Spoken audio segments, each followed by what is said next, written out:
જો પહેલી વાત તો એ છે કે હવામાન વિભાગે ભલે કદાચ ભારે કે અતિ ભારે વરસાદની આગાહી કરી હશે, અમારું જે પ્રિડિક્શન છે એ આખું અલગ છે. એમાં હમણાં કોઈ જ વરસાદની સંભાવનાઓ નથી. જુલાઈના અંત સુધી રાહ જોવી પડે. હમણાં કોઈ ભારે વરસાદ કે સારા વરસાદની સંભાવનાઓ નથી. એ જ સાથે દક્ષિણ સૌરાષ્ટ્ર અને દક્ષિણ ગુજરાતની અંદર જળભરાવ જેવી સ્થિતિનું નિર્માણ થયું છે. એક ખેડૂત એવા છે કે એને ઓલરેડી વરસાદ થયો છે, એમને પણ નુકસાની છે. જેને નથી થયો એમને પણ નુકસાની ગણી શકાય કે વરસાદ નથી, પાક સુકાઈ રહ્યું છે અથવા તો વાવેતર અટકી બેઠું છે. અત્યારે સરકાર છે એ વાતનો ઉલ્લેખ નથી કરી રહી, અધિકારીઓ બોલી નથી રહ્યા. તો હું આપના માધ્યમથી કહું છું કે ખેડૂતોને પોતાને અવાજ ઉઠાવવો જોઈએ કે અહીંયા માંગ કરવાથી નથી મળતું, અહીંયા તો આંદોલન કરવાથી મળે. પછી આવું કહો વારંવાર આંદોલન કરો, આવેદન આપો, પછી મળે.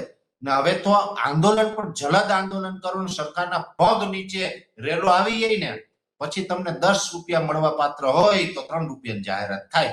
પ્રતિ વ્યક્તિ 16 વૃક્ષ છે આપણી પૃથ્વી પર હોવા જોઈએ, તો આપણું પર્યાવરણ છે એનું બેલેન્સ બરાબર જળવાઈ રહે.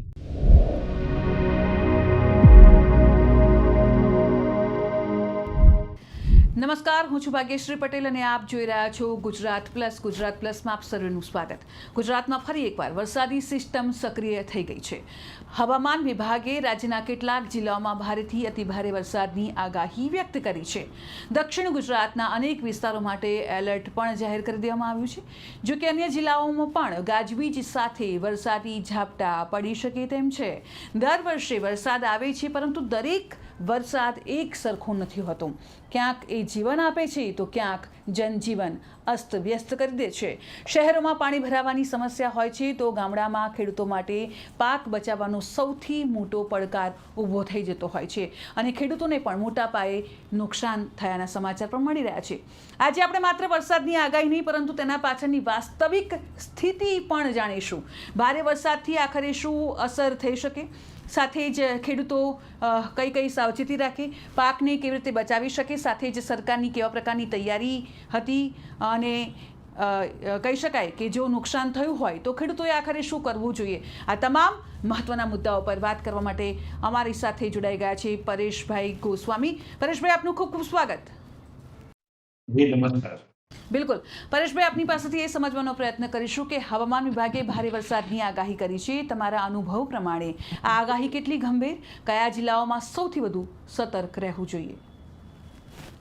જો પહેલી વાત તો એ છે કે હવામાન વિભાગે ભલે કદાચ ભારે કે અતિ ભારે વરસાદની આગાહી કરી હશે, અમારું જે પ્રિડિક્શન છે એ આખું અલગ છે. એમાં હમણાં કોઈ જ વરસાદની સંભાવનાઓ નથી.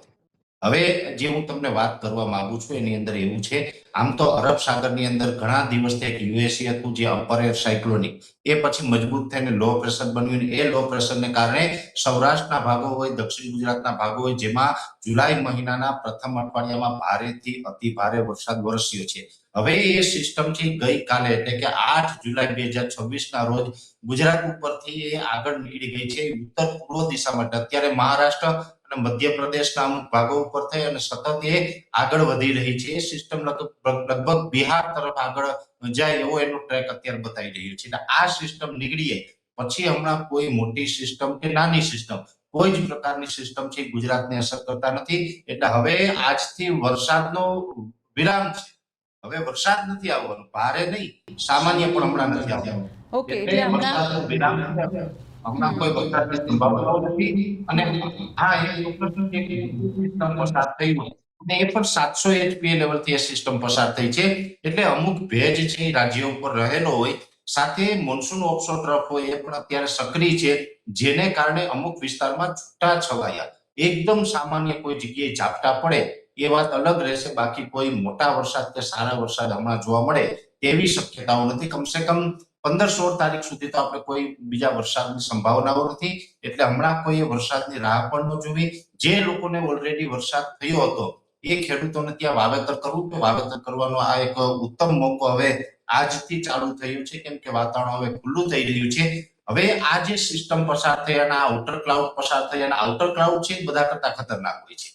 જેવી રીતે 7 તારીખના રોજ આપણે બધાએ જોયું છે સુરત ઉપરથી આઉટર ક્લાઉડ પસાર થયા છે, તો સુરતની હાલત શું થઈ? વલસાડ વાપી તરફ પણ બહુ વરસાદ પડ્યો, કેમ કે આઉટર ક્લાઉડ પસાર થાય પછી આખી સિસ્ટમ નીકળી જતી હોય છે. એટલે એને કારણે જે આપણે વધારે વરસાદ પડ્યો ને આઉટર ક્લાઉડ પસાર થઈ ગયો, એ પછી હવે અરબ સાગર ઉપરથી થોડાક પવનોની ઝડપ વધી છે. આમ તો જે આપણો વરસાદ ચાલુ હતો ત્યારે પવનની ઝડપ છે 14 થી લઈને 18 કિલોમીટર પ્રતિ કલાક હતી. હવે આજથી આ પવનની ઝડપમાં વધારો થવાનો છે. પવનની ઝડપમાં વધારો થશે એટલે લગભગ ઓલ ઓવર ગુજરાતની અંદર 25 થી લઈને 30 કિલોમીટર પ્રતિ કલાકની ઝડપે પવન ફૂંકાય તેવી શક્યતાઓ છે. એટલે પવનની ઝડપ થોડી વધવાની છે અને પવનની ઝડપ વધશે જેને કારણે આ જે સિસ્ટમના પાછળ રહી ગયેલા વાદળો હોય એ પણ વિખાવાનું ચાલુ થશે કેમ કે પવનને કારણે, અને વાદળો પણ વિખાશે એટલે હવે તડકો નીકળશે અને વાતાવરણ છે એકદમ ચોખ્ખું થાય તેવી શક્યતાઓ અમને દેખાઈ રહી છે. પરેશભાઈ, સાથે એ જાણવા માંગીશું કે જે આપ કહી રહ્યા છો કે પહેલો રાઉન્ડ પૂરો થઈ ગયો છે, હવે વરસાદની કોઈ જ આગાહી નથી, બીજો રાઉન્ડ ક્યારે શરૂ થશે, કઈ તારીખથી લઈને કઈ તારીખ સુધી, અને કયા કયા વિસ્તારોમાં ભારે વરસાદની આગાહી? આમ જોવા જઈએ તો એક રાઉન્ડ જુલાઈની અંદર ટોટલ 2 રાઉન્ડની સંભાવનાઓ મને વ્યક્તિગત લાગી રહી છે, જેમાં અલગ અલગ માધ્યમોથી પ્રિડિક્શન કરી રહ્યા છે એ મુજબ, જેમાં 15 તારીખ પછી એટલે કે 16 જુલાઈથી લઈ અને 20 જુલાઈ વચ્ચે એક રાઉન્ડ આવશે, જેમાં બંગાળની ખાડીનું જે લો પ્રેશર હશે, જો કે એ સિસ્ટમ છે કેટલી મજબૂત થાય એ આગળ ઉપર જોવાનું છે.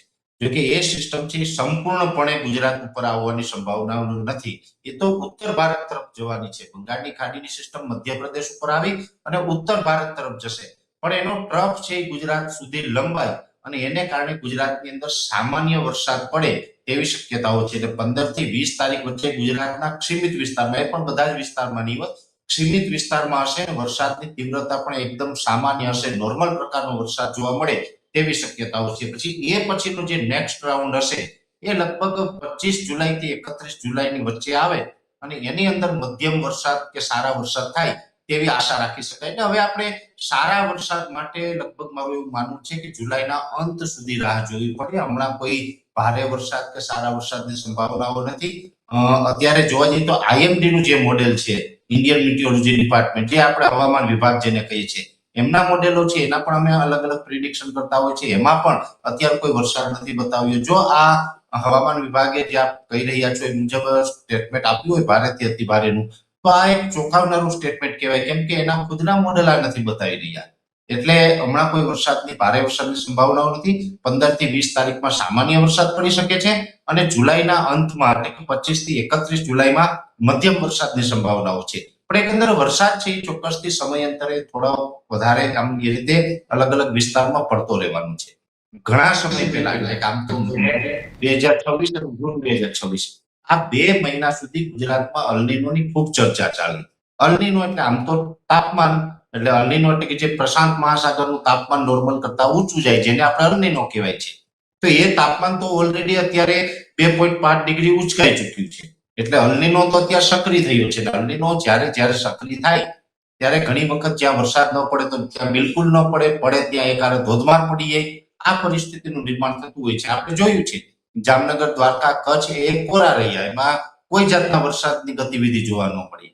એ જ સાથે દક્ષિણ સૌરાષ્ટ્ર અને દક્ષિણ ગુજરાતની અંદર જળભરાવ જેવી સ્થિતિનું નિર્માણ થયું છે. એટલે જ્યાં પડે ત્યાં ધોધમાર પડી જાય, ન પડે ત્યાં ન પડે, આ પરિસ્થિતિ થતી હોય છે.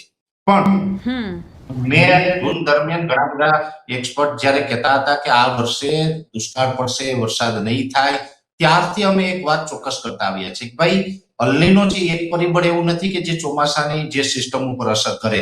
બીજા પરિબળો સાનુકૂળ હોય તો ગુજરાતમાં સારા વરસાદ વરસી શકે. જેમાં અમે પહેલેથી એક ઉલ્લેખ કર્યો હતો આઈઓડી એટલે કે ઇન્ડિયન ઓશન ડિપોલ.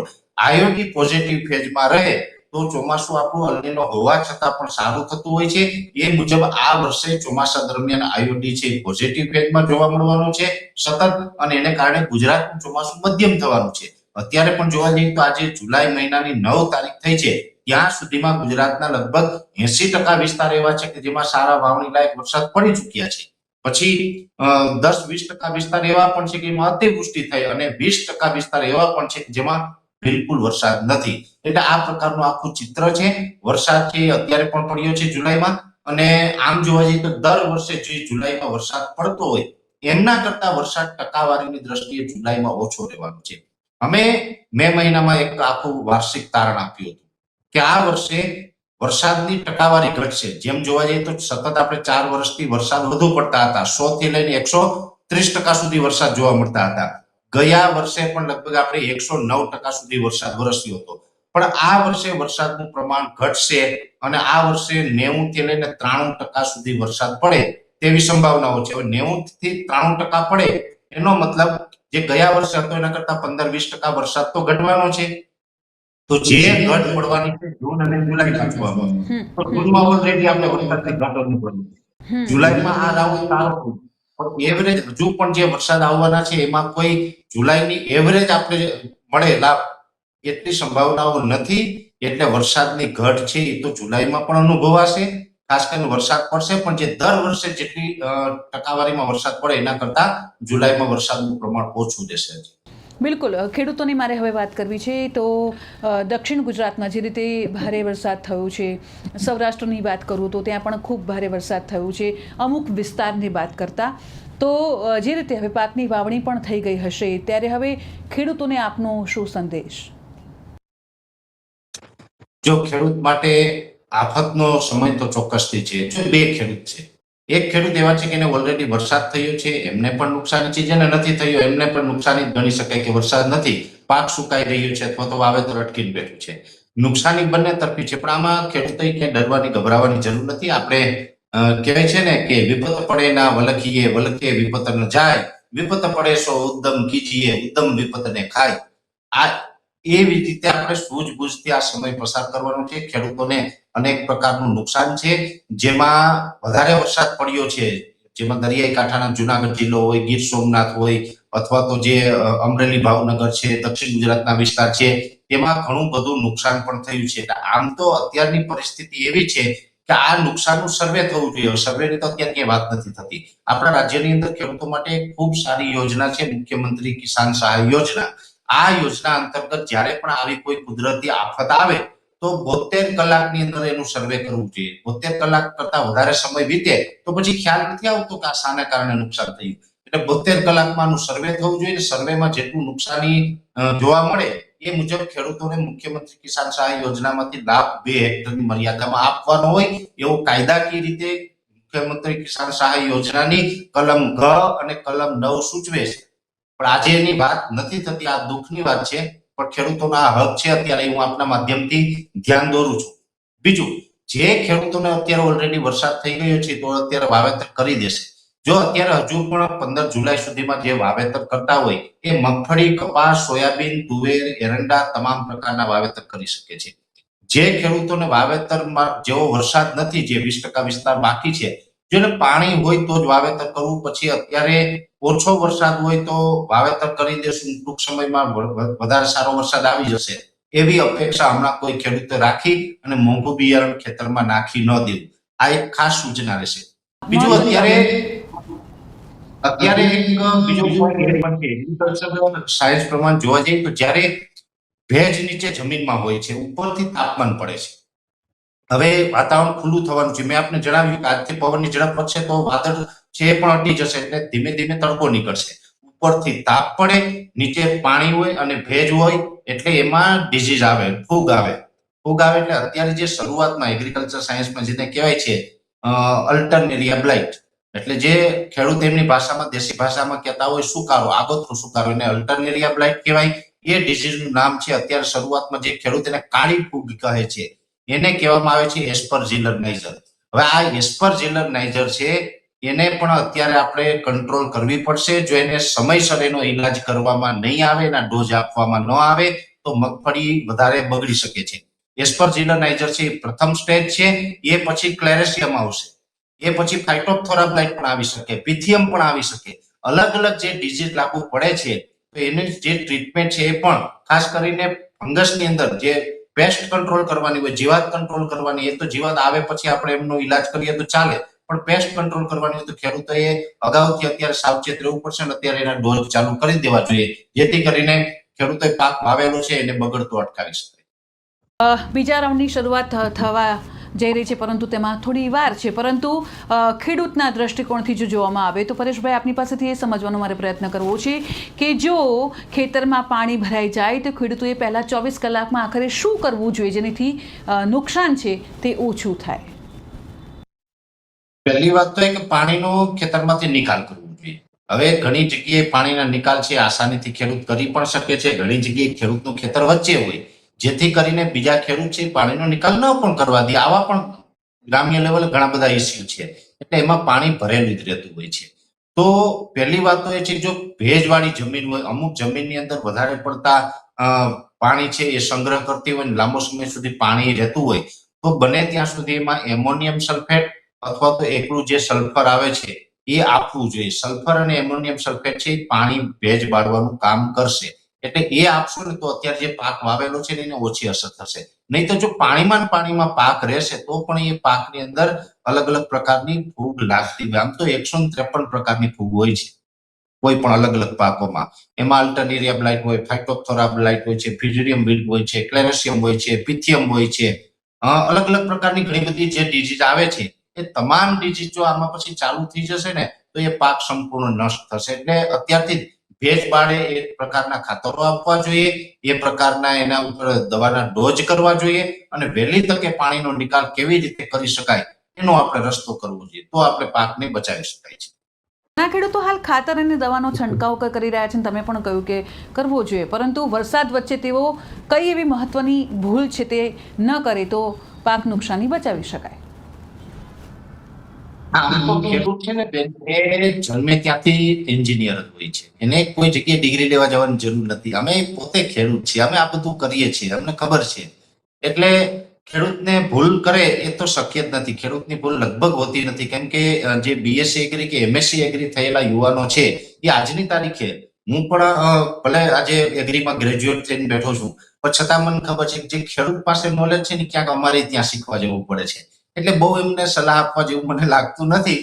પણ જે કરવાનું છે મેં કીધું છે, ખેડૂતો ઓલરેડી એ કરતા પણ હશે. ઘણી વખત એવું પણ બનશે, અમે અહીંથી જે તમારા માધ્યમથી ખેડૂતો સુધી માર્ગદર્શન પહોંચાડીએ છીએ, ખેડૂત એનાથી આગળ ઘણું બધું કરતા હશે, જે અમારી પણ જાણકાર હશે ને જે કારગર ઉપાય હશે. એટલે અત્યારે કોઈ ભૂલનો સવાલ નથી. ખેડૂતો જે કરવાનું એ ઓલરેડી કરી જ રહ્યા છે. પણ હા, નુકસાન થાય તો સરકાર પાસેથી ખેડૂતોને, પરેશભાઈ, જો પાકને નુકસાન થાય તો સરકાર પાસેથી ખેડૂતોને કઈ પ્રકારની મદદ મળવી જોઈએ? હાલની જે વ્યવસ્થા આપવામાં આવી છે પૂરતી છે? તમને શું લાગી રહ્યું છે? ખેડૂતો માટે જે સુવિધાઓ કે જે કાયદા કાનૂન બને છે ને એને લાભ મળતા હોય એ બિલકુલ પૂરતા નથી. આ વાત સ્વીકારવી પડશે, કેમ કે ખેડૂત છે એ જગતનો તાજ છે. આપણા દેશની સંપૂર્ણ ઇકોનોમી છે એ ખેતી થકી ચાલે છે, કેમ કે ખેતી પ્રધાન દેશ છે, તો ખેતી થકી જ બધું ચાલવાનું છે. અને ખેડૂતોને ઘણી બધી જગ્યાએ સમસ્યા હોય. અત્યારે આમ જોવા જઈએ તો ઇલેક્ટ્રિક પોલની પણ સમસ્યાઓ તો ચાલે જ છે. ખેડૂતો એના માટે પણ આંદોલન કરી રહ્યા છે. હવે આપણે આ કુદરતી આફતમાં જઈએ તો કુદરતી આફતની અંદર પણ બે પ્રકારની યોજના હોય છે, એક અતિવૃષ્ટિની, એક અનાવૃષ્ટિની. અતિવૃષ્ટિની અંદર તો વાવાઝોડું આવે પણ અતિવૃષ્ટિમાં ગણાય, વધારે વરસાદ જે હમણાં પડ્યો એ પણ અતિવૃષ્ટિમાં ગણાય. મુખ્યમંત્રી કિસાન સહાય યોજના છે, મેં આપને જણાવ્યું ને, ઘણા બધા એની અંદર કોલમ છે, કલમ ઘ અને કલમ 9 પણ છે. બીજું એક કોલમ એની અંદર એવું છે કે આપણું ચોમાસું છે 15 જૂનથી લઈને 15 ઓક્ટોબર સુધી ગણવામાં આવે, અને 15 ઓક્ટોબર પછીથી આપણે હાર્વેસ્ટિંગ ટાઈમ હોય છે. હવે 15 ઓક્ટોબર થી લઈ અને 15 નવેમ્બર સુધીમાં જો કોઈ વરસાદ પડે તો એ માવઠું ગણીને એમાં પણ જે વિસ્તારમાં વરસાદ પડ્યો એ ખેડૂતને એનું વળતર આપવું પડતું હોય છે. જે ગયા વર્ષે પડ્યું હતું તો એની અંદર પણ ખેડૂત સાથે ન્યાય નથી થયો. અત્યારે જે વરસાદ પડ્યો છે, જ્યાં અતિ વરસાદ પડ્યો ટૂંકા સમયમાં વધારે, એક દિવસની અંદર 10 ઇંચ કરતા વધારે 12 ઇંચ, 13 ઇંચ, 14 ઇંચ, 15 ઇંચ આવા વરસાદ પણ નોંધાયા છે. સુરતમાં જ આપણે જોઈ લઈએ, એક જ દિવસની અંદર 18 ઇંચ વરસાદ પડી ગયો છે. તો એ વિસ્તારના જે ખેડૂતો હોય એ બધા જ ને મુખ્યમંત્રી કિસાન સહાય યોજનાનો લાભ મળવા પાત્ર છે. અત્યારે સરકાર છે એ વાતનો ઉલ્લેખ નથી કરી રહી, અધિકારીઓ બોલી નથી રહ્યા. તો હું આપના માધ્યમથી કહું છું કે ખેડૂતોને પોતાને અવાજ ઉઠાવવો જોઈએ, પોતાને જ અત્યારે આ માંગ કરવી જોશે કે અમારે આ નુકસાન છે, અમને મળવા પાત્ર છે. અને આ જ્યાં વધારે વરસાદ છે ત્યાં તો મળવા પાત્ર છે. હવે બીજું હું તમને અહીંયા એક તમારા માધ્યમથી પ્રકાશ પાડવા માંગુ છું, જે વિસ્તારમાં બિલકુલ વરસાદ નથી, તો આપણો કાયદો એવું પણ કહે છે કે ચોમાસું બેસી જાય અને ચોમાસા દરમિયાન સતત 4 અઠવાડિયા સુધી જો વરસાદ ન પડે તો એને અનાવૃષ્ટિનું પેકેજ આપવું પડે, સતત 4 અઠવાડિયા. તો 15 જૂને તો આપણું ચોમાસું બેસી ગયું છે બેન, હમણાં 15 જુલાઈ આવશે, તો 15 જુલાઈ સુધીમાં પણ ઘણા બધા વિસ્તાર છે વરસાદથી વંચિત રહેવાના છે. વેધર એક્સપર્ટ તરીકે મને ખબર છે, તો એને તો 4 અઠવાડિયા પૂર્ણ થશે તો એને અનાવૃષ્ટિનું પેકેજ મળવા પાત્ર થાય. એટલે જેને નથી એને પણ મળવા પાત્ર છે, જેને વરસાદ છે એને પણ મળવા પાત્ર છે. બધા જ ખેડૂતોને અત્યારે મુખ્યમંત્રી કિસાન સહાય યોજનાનું રાહત પેકેજ મળવા પાત્ર બને જે છે ત્યાં તો આજની તારીખે મળવા પાત્ર છે, જ્યાં નથી ત્યાં 15 તારીખથી એને મળવા પાત્ર છે. તો આપના માધ્યમથી હું ખેડૂતોનું પણ ધ્યાન દોરું છું કે આ કાયદો છે, આ યોજના છે, આ તમારો હક છે અને તમારા હક માટે તમારે આ અવાજ ઉઠાવવો જોઈએ અને ઉઠાવો અને સરકાર છે એ તમારો હક છે આપે એવી હું અપેક્ષા રાખું છું. પરેશભાઈ, મુખ્યમંત્રી રાહત યોજનાની આપ જ્યારે વાત કરી રહ્યા છો ત્યારે આપની પાસેથી પણ જાણવાનો પ્રયત્ન કરવો છે કે આ રાહત પેકેજ છે તેના માટે જે સામાન્ય ખેડૂતો છે, જે એક્સપર્ટ ખેડૂતો છે, ખેડૂત આગેવાનો છે, તેમને તો કદાચ ખ્યાલ જ હશે કે કઈ રીતે સહાય મેળવી શકાય, પરંતુ જે સામાન્ય ખેડૂતો છે, લાખો ખેડૂતો આપને ફોલો કરતા હોય છે, ત્યારે આપના માધ્યમથી તેમને સમજાવશો કે કઈ રીતે તે મદદ મેળવી શકે આ મુદ્દે? જો પહેલી વાત તો એ બેન કે જે ખેડૂત આગેવાનો છે એને તો ધ્યાનમાં હોય, પણ ખેડૂત આગેવાનો કેટલાક મુદ્દાઓ ઉપર લડશે, કેમ કે ખેડૂતના ઘણા બધા મુદ્દા છે. હવે 5 મુદ્દા લઈને ઓલરેડી મોરચો માંડીને બેઠા છે. હવે એમાંથી નવરા થશે તો 6થો મુદ્દો ઉઠાવશે ને, કેમ કે મુદ્દા ઘણા બધા છે. એટલે ખેડૂતોએ અત્યારે આમ જોવા જઈએ તો હું તો એવું કહું છું કે ભાઈ એની પોતાના ગ્રામ પંચાયતની અંદર વીસી હોય છે, વીસી ની પોસ્ટ આવે છે ગ્રામ પંચાયતમાં, ખેડૂત માટે એમને બેસાડવામાં આવે છે. બધા જ કોન્ટ્રાક્ટ બેઝ ઉપર બેસેલા યુવાન છે, ત્યાં એમને એની એપ્લિકેશન પણ કરી દેવી જોઈએ અને એ એપ્લિકેશન પછી જો 1 અઠવાડિયાની અંદર ઠોસ પરિણામ ન આવે તો કલેક્ટર કચેરીએ જઈ અને લેખિતમાં આવેદન દઈ દેવું જોઈએ કે અમને આ મળવાપાત્ર છે, અમને આપો. માંગ કરવી પડશે. અને આ સરકારની અંદર એક વાત ચોક્કસ છે કે અહીંયા માંગ કરવાથી નથી મળતું, અહીંયા તો આંદોલન કરવાથી મળે છે. પેલા શું હતું, અમુક સરકારમાં એવું હોય કે તમે કોઈ પણ ક્રાઇટેરિયામાં આવતા હોય એટલે તમને ખબર ના હોય, સરકાર સીધી પ્રેસ કોન્ફરન્સ કરીને જાહેરાત કરે કે અમારા વિસ્તારમાં વધારે વરસાદ પડ્યો ને અમે રાહત પેકેજ જાહેર કરીએ, નથી પડ્યો ને અનાવૃષ્ટિનું પેકેજ જાહેર કરીએ. તો ખેડૂત એમ થતું હા સરકારે આપ્યું છે. હવે એ પછી એક ટ્રેન્ડ એવો આવ્યો કે માગવાનું, માગો, તમે અવાજ ઉઠાવો પછી મળે. પછી આવું આવ્યું કે વારંવાર આંદોલન કરો, આવેદન આપો પછી મળે. ને હવે તો આંદોલન પણ જલદ આંદોલન કરો ને સરકારના પગ નીચે રેલો આવી જાય ને પછી તમને 10 રૂપિયા મળવા પાત્ર હોય તો 3 રૂપિયાની જાહેરાત થાય. આ પ્રકારનું અત્યારે ચાલી રહ્યું છે, ખાસ કરીને ખેડૂતોના કેસમાં. એટલે હવે આમાં ખેડૂતોએ ઉગ્ર અવાજ ઉઠાવવો પડશે તો ચોક્કસથી અત્યારે જે મળવા પાત્ર હશે એને મળશે. પરેશભાઈ, સાથે જ એ સમજવાનો પ્રયત્ન કરવો છે કે જ્યારે હવે બીજો રાઉન્ડ શરૂ થવા જઈ રહ્યું છે ત્યારે હવે ખેડૂતોએ કઈ કઈ બાબતનું ખાસ ધ્યાન રાખવું જોઈએ? ખાસ કરીને હવે જોવા જઈએ કે વિસ્તારમાં ચુનાવણી અંદર વરસાદ થાય, 3rd રાઉન્ડની ચૂંટણી કદાચ ત્યારે પણ વરસાદ થાય ત્યારે 15 લાખ જેને વરસાદ થાય મગફળીનું અને કપાસનું વાવેતર કરતા કપાસનું પાક તરીકે અલગ અલગ પ્રકારના ઘણા વાવેતર કરતા હોય કાંઈ પણ બારે માસ કપાસનો પાક એ પછી ચોમાસા પાક અંદર મગફળી કપાસની ગુજરાતના મુખ્ય પાક. 15 જુલાઈ પછી જો મગફળી કપાસ ન વાવવા એના માટે પછીનો પાક જે છે એમાં 3 પાક વાવેતર એક ખેડૂત કરી શકે છે. એક છે સોયાબીન, તુવેર અને પેલું આપણે એરંડા. એરંડા અને તુવેર છે એ તો ઓગસ્ટ મહિનામાં પણ વાવી શકાય, જુલાઈમાં પણ વાવી શકાય, ઓગસ્ટમાં પણ વાવી શકાય. એટલે એના માટે કોઈ ચિંતા નથી, લેટ નથી. સોયાબીન છે એ 30-31 જુલાઈ સુધી વાવો તો પણ કોઈ ચિંતાનું કારણ નથી. એટલે આ 3 પાક છે ઓપ્શન છે, એટલે ખેડૂતોએ આ 3 પાકમાં વિચારવું જોઈએ. જે વિસ્તારની અંદર બહુ ઓછો વરસાદ થાય, જુલાઈ પૂર્ણ થતા પણ માનો કે જુલાઈ પણ પૂર્ણ થઈને બહુ ઓછો વરસાદ છે અને હવે આપણે આગળ ચિંતાના વાદળો છે, તો આ તમામ પાક રદ કરીને અજમાનો પાક છે એનું વાવેતર કરવું જોઈએ. અજમાનો પાક છે એ સૌથી ઓછા પાણીએ થાય છે, એમાં ખર્ચ પણ ઓછો આવે અને ખેડૂત આવક પણ વધારે કરી શકે છે. એટલે આટલું ધ્યાન રાખે એટલે ખેડૂતો માટે ખૂબ સારું છે.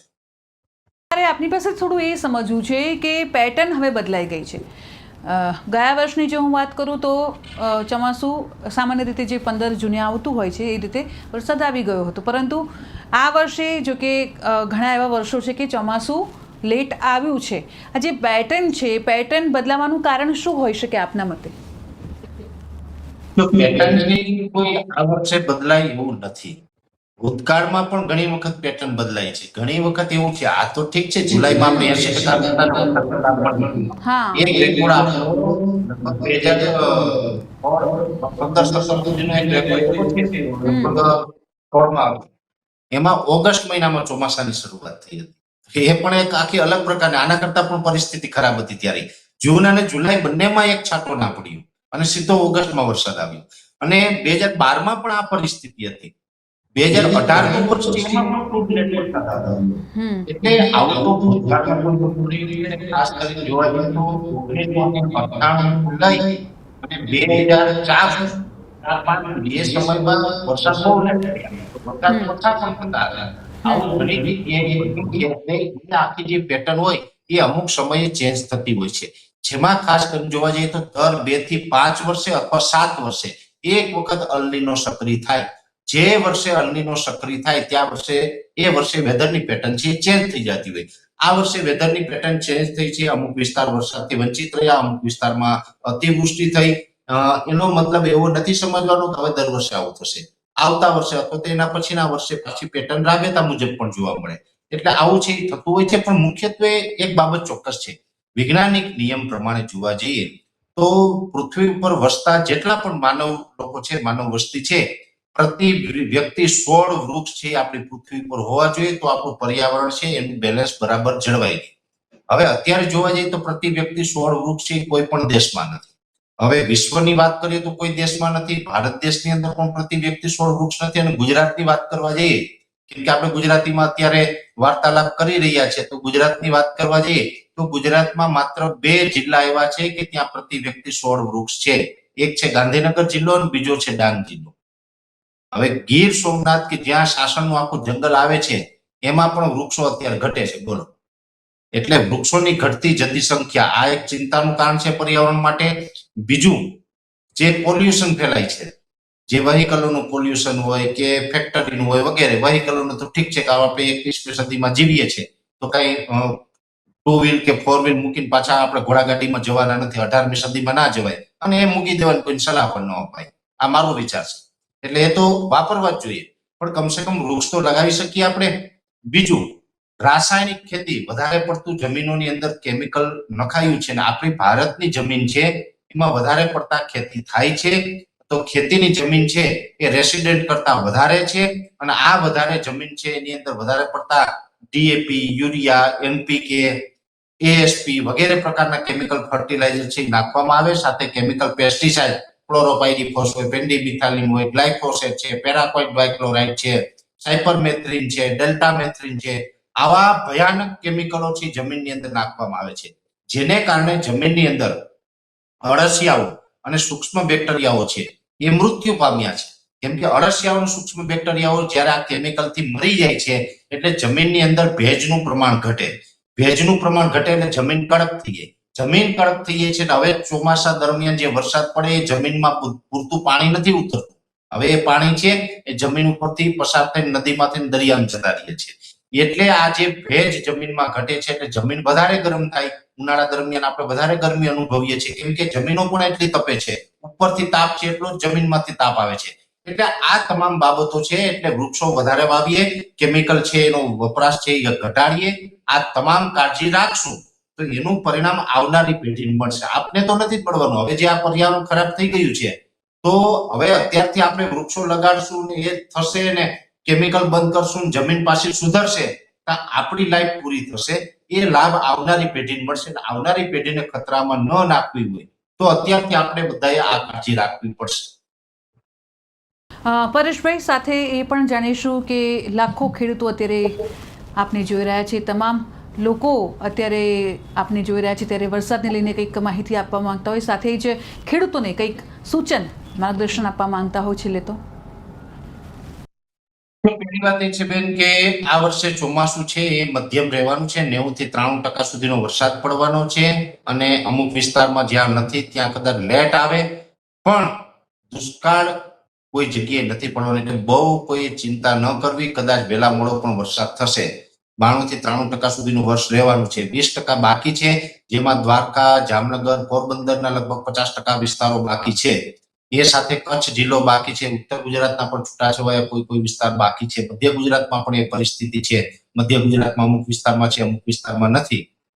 સૌરાષ્ટ્રમાં પણ મોરબી, સુરેન્દ્રનગર જેવા વિસ્તાર, પશ્ચિમ સૌરાષ્ટ્રની સાથોસાથ, તો આ બધા જ વિસ્તારને અત્યારે વરસાદ ન હોય તો ચોક્કસથી એના માટે ચિંતાનું કારણ છે. અત્યારે એના માટે મુસીબતનો સમય છે, પણ આવનારા સમયમાં એને પણ લાભ મળશે.